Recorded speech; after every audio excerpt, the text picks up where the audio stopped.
찬송가 380장 나의 생명 되신 주 주님 앞에 나아갑니다. 함께 찬송하시면서 새벽기도 하나님께 드리겠습니다. 찬송가 380장 나의 생명 되신 주 주님 앞에 나아갑니다. 찬송가 380장 찬송하시겠습니다.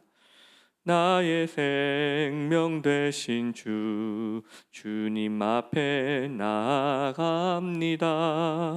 주의 흘린 보혈로 정케 하사 받아주소서. 날마다 주를 찬송하겠네. 주의 사랑 줄로서 나를 굳게 잡아 매소서.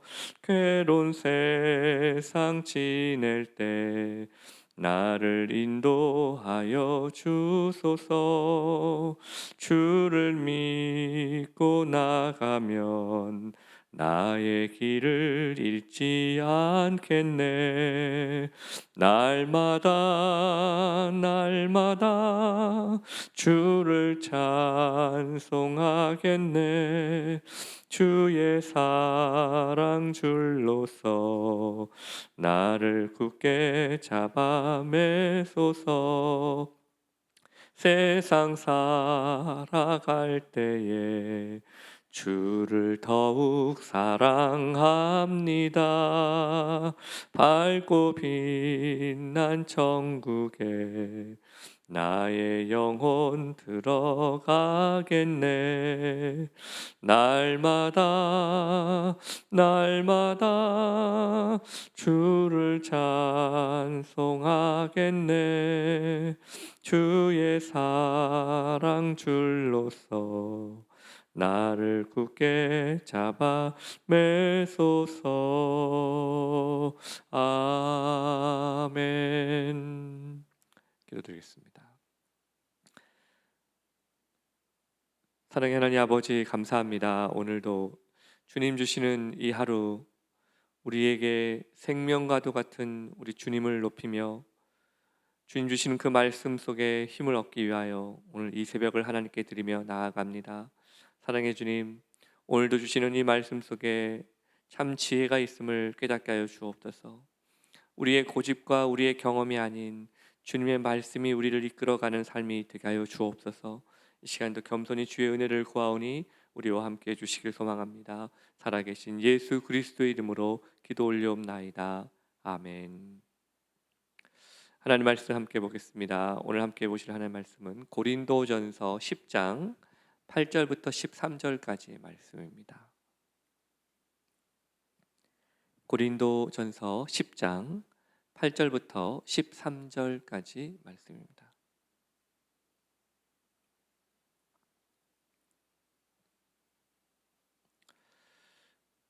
제가 봉독하도록 하겠습니다. 그들 중에 어떤 사람들이 음행하다가 하루에 2만 3천 명이 죽었나니 우리는 그들과 같이 음행하지 말자. 그들 가운데 어떤 사람들이 주를 시험하다가 뱀에게 멸망하였으나 우리는 그들과 같이 시험하지 말자. 그들 가운데 어떤 사람들이 원망하다가 멸망시키는 자에게 멸망하였나니 너희는 그들과 같이 원망하지 말라.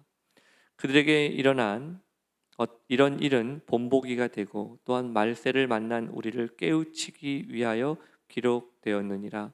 그런즉 선줄로 생각하는 자는 넘어질까 조심하라. 사람이 감당할 시험 밖에는 너희가 당한 것이 없나니 오직 하나님은 미쁘사 너희가 감당하지 못할 시험 당함을 허락하지 아니하시고 시험 당할 즈음에 또한 피할 길을 내사 너희로 능히 감당하게 하시느니라. 아멘. 오늘도 고린도전서 10장 8절부터 13절까지 말씀을 통해서 오늘도 우리에게 주시는 말씀의 은혜 함께 나누도록 하겠습니다. 우리는 어제까지도 계속해서 바울이 고린도 교회에게 주는 경고의 메시지를 함께 살펴봤습니다. 그것은 우상 숭배에 대한 것이었던 것이죠. 고린도라는 도시는 우리가 이미 익히 알듯이 수많은 신전과 그리고 우상 숭배가 행해지고 있었습니다. 그 가운데 있다 보니 당연히 자연스럽게 하나님의 자녀 역시도 우상 숭배의 문화, 또 우상 숭배를 너무나도 가볍게 여기는 그런 일들이 일어났었다는 것이죠. 이것을 두고 바울은 그것을 아무렇지 않게 여기는 것이 단순히 진정한 자유가 아니었다라는 사실을 우리에게 계속해서 말씀하고 있었습니다. 여러분, 우리가 하나님 앞에 구원을 받았습니다. 그러나 구원을 받았기 때문에 우리가 아무렇게나 살아도 된다라는 뜻이 아닙니다. 구원을 받았기 때문에 아직 얻지 못한 자와 같은 심정으로 우리의 삶 속에 늘 우리 자신을 돌아보고 하나님의 말씀을 생각해야 된다는 것이죠. 자, 오늘 본문에는 특별히 음행에 대한 경고가 나오는데요. 8절 말씀을 제가 읽겠습니다. 그들 중에 어떤 사람들이 음행하다가 하루에 2만 3천 명이 죽었나니 우리는 그들과 같이 음행하지 말자. 자, 바울은 계속해서 고린도 교회에게 정확한 경고를 주기 위해서 과거에 구약에 있었던 일들을 예로 들어주고 있습니다. 민수기 25장에서 이스라엘 백성들이 시딤이라는 곳에 머물게 될 때 이 홍해라는 기적도 경험했고 하나님의 은혜를 경험했음에도 불구하고 이스라엘 남자들이 이 시딤에서 모함 여인들과 성적으로 문란한 사건이 터집니다. 그리고 그 결과로 2만 3천 명이 목숨을 잃게 되었다는 겁니다. 여러분, 이 본문이 우리에게 주는 메시지가 무엇입니까? 결국 음행했다는 것은 내 본능대로 살았다라는 것입니다. 내 본능대로 살게 내버려 두었다. 즉 쾌락이 시키는 대로, 쾌락을 즐기고 싶은 대로 내 몸과 마음을 허락해 주었다라는 것입니다. 여러분, 그런데 그 끝은 항상 비극입니다. 우리는 종종 거룩한 삶을, 신앙생활을 그냥 큰 죄를 짓지 않을 정도로만 생각을 하고 있습니다. 그러나 여러분, 거룩한 삶이라는 것이 무엇입니까? 죄와 타협하지 않으려는 것입니다. 특별히 내 본능이 짓고 싶어하는 죄와 타협하지 않으려는 것이죠. 그래서 바울은 자기의 몸을 쳐서라도 예수 그리스도께 복종하겠다라고 이야기를 했던 것입니다. 또한 바울은 이런 경고도 했습니다. 9절과 10절 말씀, 11절에 그들 가운데 어떤 사람들이 주를 시험하다가 뱀에게 멸망하였나니 우리는 그들과 같이 시험하지 말자. 그들 가운데 어떤 사람들이 원망하다가 멸망시키는 자에게 멸망하였나니 너희는 그들과 같이 원망하지 말라. 그들에게 일어난 이런 일은 본보기가 되고 또한 말세를 만난 우리를 깨우치기 위하여 기록되었느니라. 원망에 대한 이야기입니다. 모세가 이끌던 이스라엘 백성들이 민수기 21장에서 그 가는 길이 좀 멀고 계속 돌아간다라는 것을 깨닫고 하나님의 뜻에 원망을 시작합니다. 그래서 애굽에서 인도해 내고 고작 이 광야에서 먹을 것 없이 마실 것도 없이 죽게 하느냐 하면서 하나님을 원망을 했다는 것입니다. 그러자 하나님께서 어떻게 하셨어요? 광야의 독사를, 불뱀을 통해 백성들을 징계하셨습니다. 하지만 그 가운데서도 모세를 통해 만든 그 장대에 달린, 지팡이에 달린 놋뱀을 바라보는 자는 살려주셨습니다. 하지만 그거 안 보고 끝까지 원망하는 자들, 그들은 죽음을 맞이했다는 것이죠. 여러분, 이 메시지가 우리에게 주는 것이 무엇입니까? 여러분, 내 생각대로 믿잖아요? 그러면 원망이 일어납니다. 왜? 내 생각과 다르기 때문에 그렇죠.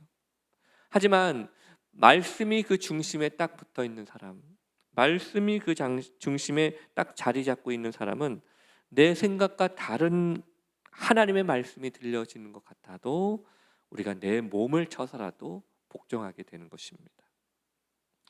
말씀의 중심이 없으면, 그 중심에 말씀이 없으면 하나님을 믿는다라고 하면서 어떡합니까? 계속 원망만 하는 거예요. 하나님을 믿는다라고 하면서 계속 불평만 하는 것입니다. 그래서 오늘 바울은 이렇게 얘기합니다. 12절 13절 그런즉 선줄로 생각하는 자는 넘어질까 조심하라. 사람이 감당할 시험 밖에는 너희가 당한 것이 없나니 오직 하나님은 미쁘사 너희가 감당하지 못할 시험을 허락하지 아니하시고 시험 당할 즈음에 또한 피할 길을 내사 너희로 능히 감당하게 하시느니라. 여러분, 우리가 아무리 다 고상한 척 하더라도 우리는 다 그렇고 그런 사람들입니다. 하나님 믿으면서도 또 우리는 또 죄를 짓고 살아갑니다. 나의 옛 습관을 미련을 버리지 못하고 고집 부리며 살아간다는 것이죠. 다 알면서도 욕망을 포기하지 못할 때가 훨씬 더 많고, 원망하고 불평한 것들이 쉽게 눈에 들어오는 사람들이 바로 우리입니다. 그래서 여러분, 우리가 해야 될 일이 있습니다. 그것은 바로 뭐냐면, 내가 좀 더 서 있는 것 같다라고 해서 교만해지지 말고, 다시 넘어지지 않기 위해서 자세를 낮추는 삶이 필요하다는 것이죠. 그냥 낮추는 것이 아니라 납작 엎드리는 삶이 필요하다는 것입니다. 여러분, 내가 내 인생에서 내가 안 넘어지려고 하면 안 넘어지겠습니까? 그렇지 않습니다. 내 힘으로 자세를 낮춘다고 해서 안 넘어지는 게 아니더라는 것입니다. 여러분, 그러니 나 스스로를 믿지 않기를 바랍니다. 내 인격을 믿을 필요가 없습니다. 내 신앙의 경험이나 내 직분을 믿을 필요도 없습니다. 그렇게 믿어버리면 넘어집니다. 대신 그럼에도 불구하고 나를 붙잡고 계시는 하나님의 인도하심을 우리가 믿어야지요. 그게 납작 엎드려야 되는 것입니다. 내 생각과 달라도, 내 계획과 달라도 하나님 말씀을 내 마음의 중심에 두는 것, 하나님의 말씀을 내 마음의 기준으로 두고 사는 것, 그래서 주님을 더 의지하려는 것, 그것이 바로 진짜 납작 엎드리는 것입니다. 그래서 오늘 우리에게 주시는 이 마지막 절의 본문이 우리에게 의미가 있습니다. 여러분, 하나님은 우리에게 감당할 만한 시험을 주신다고 했습니다. 이 말은 내가 당하고 있는 시험이 특별히 다른 사람보다 더 힘들게 받는 시험이 아니라 많은 사람들도 다 받는 것이라는 겁니다. 그러니 우리가 그런 시험거리를 만날 때마다, 순간순간마다 하나님을 의지함으로 주님 주시는 힘으로 이 시험을 이겨나가라는 것입니다. 그런데 사람마다 또 시험 당하는 일이 다를 수 있으니 사람마다 다 한계도 다를 수 있지 않겠습니까? 내가 한계에 도달했을 때 나는 더 이상 버티지 못할 것이라고 생각이 되는 그때에 하나님 우리에게 피할 길을 열어주신다고 했습니다. 여러분, 가만히 있으면 피할 길이 열릴 게 아니에요. 우리는 이 말씀을 종종 오해합니다. 우리가 하나님이 알아서 시험도 주시고 내가 시험 감당하지 못할 것 같으면 피할 길도 알아서 열어주시고 라고 생각하지만, 오늘 이 본문이 우리에게 주시는 것이 무엇입니까? 감당이라는 것입니다. 감당할 수 있는 것, 즉 우리가 우리의 시험을 만났을 때, 어려움 만났을 때 하나님 저 더 이상 못할 것 같아요 라고 고백하고 하나님께 매달리는 자, 하나님이 그 매달리는 자, 의지하는 자에게 피할 길을 열어주신다는 겁니다. 가만히 앉아있다고 피할 길이 열리는 게 아니라는 겁니다. 그러므로 오늘 우리에게 주신 하루도 마찬가지라 생각합니다. 여러분, 하나님이 우리에게 피할 길을 열어주실 것입니다. 그러나 하나님을 의지하고, 그리고 우리의 삶을 이대로 내버려 두지 않으실 하나님을 바라보는 자, 바로 그에게 하나님께서 길을 열어주시는 것입니다. 하나님 우리의 삶에 수많은 조그만 어떤 말씀과 경고와 어떤 사인들을 주셨을 때, 여러분, 우리가 이것을 그냥 옵션으로 받지 않았으면 좋겠습니다.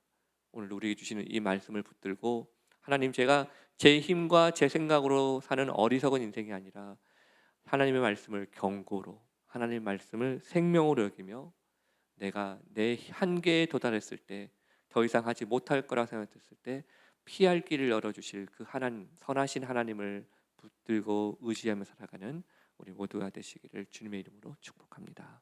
기도하시겠습니다. 참 좋으신 하나님 아버지, 감사합니다.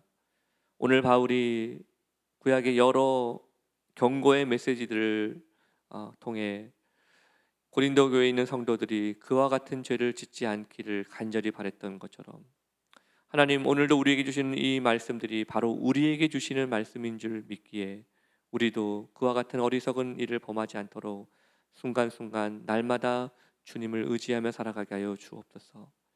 피할 길을 찾지 못한다고 생각될 때에, 앞뒤가 꽉 막혔다고 생각될 때에 다시 살아계신 하나님을 의지하는 자에게 그 피할 길과 감당할 만한 시험을 주신다 하셨사오니, 주님, 오늘도 우리의 삶 속에 이것을 감당하기 위하여 마땅히 무릎 꿇음이 있게 하여 주시옵소서. 마땅히 주님을 더 사랑함이 있게 하여 주옵소서. 오늘 이 하루를 주님께 온전히 의탁하며 살아계신 예수 그리스도의 이름으로 기도 올리옵나이다. 아멘. 하늘에 계신 우리 아버지여, 이름이 거룩히 여김을 받으시오며 나라 임하옵시며 뜻이 하늘에서 이룬 것 같이 땅에서도 이루어지이다. 오늘날 우리에게 일용할 양식을 주옵시고 우리가 우리에게 죄 지은 자를 사하여 준 것 같이 우리 죄를 하여 주옵시고 우리를 시험에 들게 하지 마옵시고 다만 악에서 구하옵소서. 대개 나라와 권세와 영광이 아버지께 영원히 있사옵나이다. 아멘.